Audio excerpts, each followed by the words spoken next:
Cargo airport పేరుతో పచ్చని ఉద్యానంలో విధ్వంసం ఎందుకు సృష్టిస్తున్నావు? ప్రజల భూముల జోలికి వస్తే ప్రజలు ప్రతిఘటన చేస్తారని ప్రభుత్వాన్ని మాజీ మంత్రి, రైతు సంఘ నాయకుడు వడ్డే శోభనేశ్వరరావు, రైతు నాయకులు మహదేవ్ ప్రశ్నించారు. మందస మండలం యంగ్ అంగువాడలో బలవంతపు భూసేకరణ ఆపాలని, ప్రతిపాదిత కార్గో ఎయిర్పోర్టును రద్దు చేయాలని కోరుతూ కొమర వాసు అధ్యక్షతన జరిగిన సభలో రైతు సంఘ నాయకుడు వడ్డే శోభనేశ్వరరావు, సిపిఎం పార్టీ జిల్లా కార్యదర్శి డి గోవిందరావు, కొమర వాసు అధ్యక్షతన జరిగిన సభలో రైతు సంఘ నాయకులు వడ్డే శోభనేశ్వరరావు, సిపిఎం పార్టీ జిల్లా కార్యదర్శి డి గోవిందరావు, సిపిఐ జిల్లా కార్యదర్శి Chapara Venkataramana, CPI ML New Democracy జిల్లా కార్యదర్శి తాండ్ర ప్రకాష్, లిబరేషన్ నాయకులు మద్దిల రామారావు మాట్లాడుతూ ప్రజల భూములను, ఆస్తులను దోచుకోవడానికి మీకు హక్కు ఎవరిచ్చారని ప్రశ్నించారు. మీరు యాక్సెప్ట్ చేయొచ్చు, చేయకపోవచ్చు, దానికి సంబంధం కాదు సార్.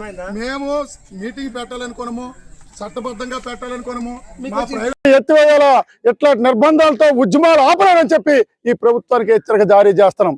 ఈ రోజు అడుగుతున్న మీ జిల్లాలో ఉండే మంత్రులకి, మీరు ప్రతిపక్షంలో ఉండేటప్పుడు ప్రజాస్వామ్యం కోసం మాట్లాడతారు, ప్రజాస్వామ్యం కావాలని మీరు చెప్తారు. ఈవేళ అధికారంలోకి వచ్చిన తర్వాత ఇట్లాంటి నియంతృత్వము, నిర్బంధము మీరు ప్రయోగించడం సరైందా అని చెప్పి మేము అడుగుతున్నాం. అంతేకాదు, ఈరోజు ఈ జిల్లాలో కార్గో ఎయిర్పోర్ట్ పేరుతోని ఈరోజు విధ్వంసం సృష్టించాలని చెప్పి ఈరోజు ప్రయత్నం చేస్తారు. ఇట్లాంటి ప్రజలు ప్రతిఘటిస్తారని చెప్పి ఈ ప్రభుత్వానికి హెచ్చరిక జారీ చేస్తున్నాం. కేంద్ర మంత్రి రామ్మోహన్ నాయుడు గారిని ప్రజలకు ప్రశ్న అడుగుతున్నారు. మీరు ఉద్యోగాలు ఇస్తామని చెప్తున్నారు, ఇక్కడ ఎయిర్పోర్ట్ వస్తే ఉద్యోగాలు వస్తాయని మీరు చెప్తున్నారు.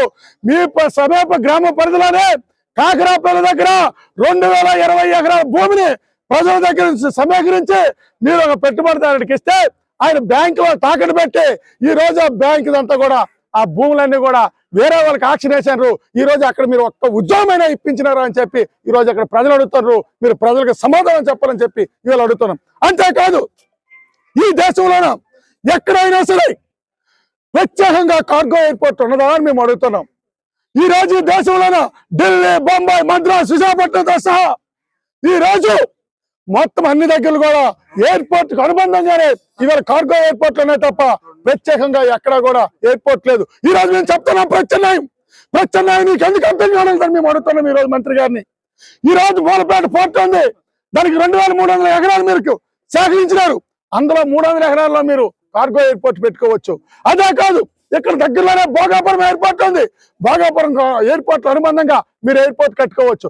కానీ ఈ రోజు ఈ సముద్ర తీర ప్రాంతం అంతా కూడా ఈవేళ దోపిడీ చేసుకోవడానికి, ఇదంతా కార్పొరేట్ల కంపెనీలకి, ఈ ప్రజల ఆస్తుల్ని కార్పొరేట్ ఆస్తులుగా మార్చడానికి మీరు ఎందుకు ఇట్లాంటి ప్రయత్నాలు చేస్తారని చెప్పి ప్రజలు అడుగుతున్నారు. ప్రజలకు మీరు సమాధానం చెప్పాలని చెప్పి ఇవాళ ప్రశ్నిస్తున్నాం. అంతేకాదు, ఈ రోజు ఈ పచ్చని ఉద్యానం ఈ శ్రీకాకుళం జిల్లాకి సునామీల నుండి ఒక పెట్టన కోటగా కాపాడుతా ఉంది. ఈ రోజు ఈ పచ్చని ఉద్యానాన్ని మీరు ధ్వంసం చేస్తే శ్రీకాకుళం కూడా నాశనం అయిపోద్ది. అందుకోసం ఇట్లాంటివి చేస్తే సహించేది లేదు. ఇక్కడ కార్గో ఎయిర్పోర్ట్ పేరుతోని ఈ వైపున అటు అణు విద్యుత్ పేరుతోని, మరొక వైపున థర్మల్ విద్యుత్ పేరుతోని ఇవాళ శ్రీకాకుళం జిల్లాలంతా కూడా మీరు శ్వశనం చేయాలని చూస్తారు. ఎట్లాంటివి చేస్తే సహించేది లేదు, పోరాటాలు చేస్తామని హెచ్చరిక చేస్తారు. అభివృద్ధి అంటే ఈ రోజు డబుల్ ఇంజిన్ సర్కార్ కదా మీది. ఈవేళ నేరల దగ్గర బ్యారేజ్ నిర్మించి శ్రీకాకుళం జిల్లాలో చివరి భూముల వరకు కూడా మీరు 2 పట్ల నీరిస్తే ఈ సంవత్సరానికి 13,000 కోట్ల రూపాయలు ఆదాయం అవుతుంది. జిల్లా సస్యశ్యామలం అవుద్ది. తద్వారా అనేక పరిశ్రమలు వస్తాయి, ప్రజల కొనుగోలు శక్తి పెరుగుతుంది, వలసలు నివారించబడతాయి, ఉపాధి జరుగుతుంది. అట్లాంటివి చేయకుండా ఈ రోజు ఇచ్చేయకుండా ఇట్లాంటివి చేస్తారు. అభివృద్ధి పేరుతోని ఇవాళ విధ్వంసం సృష్టిస్తే సహించేది లేదు. ఎన్ని నిర్బంధాలు వచ్చినా సరే ఉద్యమాలు మాత్రం ఉధృతంగా జరుగుతాయని చెప్పి హెచ్చరిక జారీ చేస్తారు.